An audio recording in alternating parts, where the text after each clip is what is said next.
chapora ronda.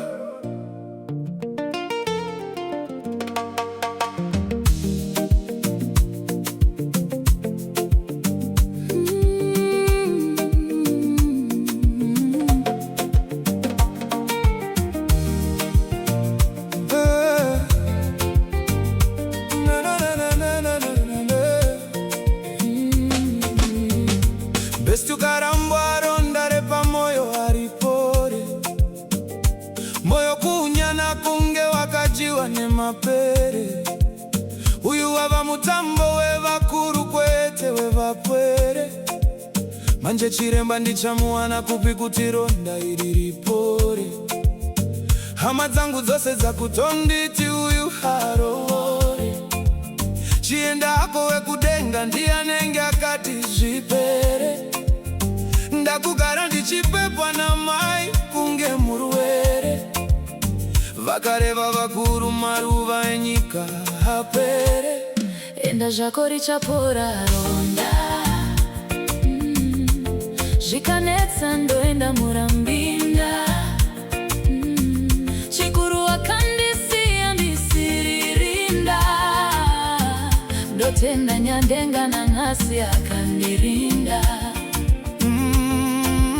Hamai kunge ndiri kurota ndatadza kurara ndashaya hope. Waida ndebvu ndikachengeta kuita wapepe. Ndikamiriruka kura ndaisada kuita repi. Kuita kundinzvenga mubhora kunge Mbappe.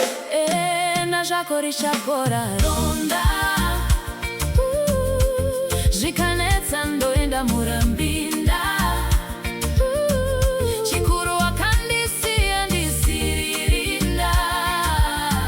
Ndotenda nyandenga nanhasi akandirinda. Kutora moyo wangu ndobva waudzvanya. Nekuti waiziva ndisikushanda zvichakandidzvanya. Ndazoziva shamwari dzako dzainditi nyanya.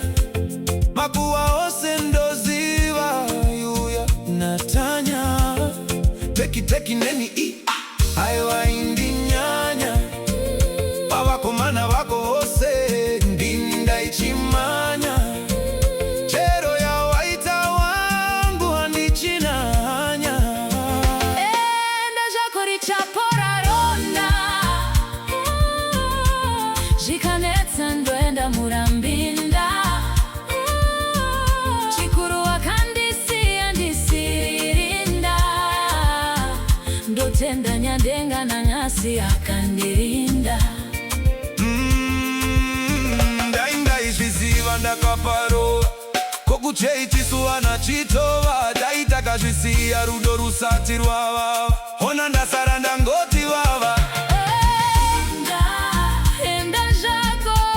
Zvikanetsa ndoenda murambinda.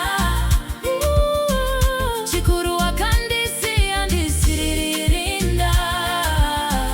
Ndotenda nyandenga nanhasi akandirinda. Munamato wangu waiva tisaparadzane. Tikaudzana tisateerere vavakidzani. Ndakapedza kutengesa masini. Waizviziva ndaidanana naDhani weJoni. Ende ndaizviziva ndosaka ndakaramba kukufenza. Usiye unhu wako wechinzenza. Nezuro chaiye waiva namudara Mwanza.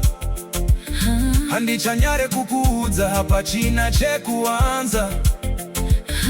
Rega zvangu ndinyarari unozonditi ndakuanza. Enda zvako richapora ronda. Zvikanetsa ndoenda murambinda. Chikuru wakandisiya ndisiririnda. Ndotenda nyandenga nanhasi akandirinda. Enda zvako richapora ronda. Zvikanetsa ndoenda murambinda. Chikuru wakandisiya ndisiririnda. Ndotenda nyandenga nanhasi akandirinda. zvako richapora ronda. Zvikanetsa ndoenda murambinda. Chikuru wakandisiya ndisiririnda. Ndotenda Nyadenga nanasi akandirinda. Richapora ronda. Rasta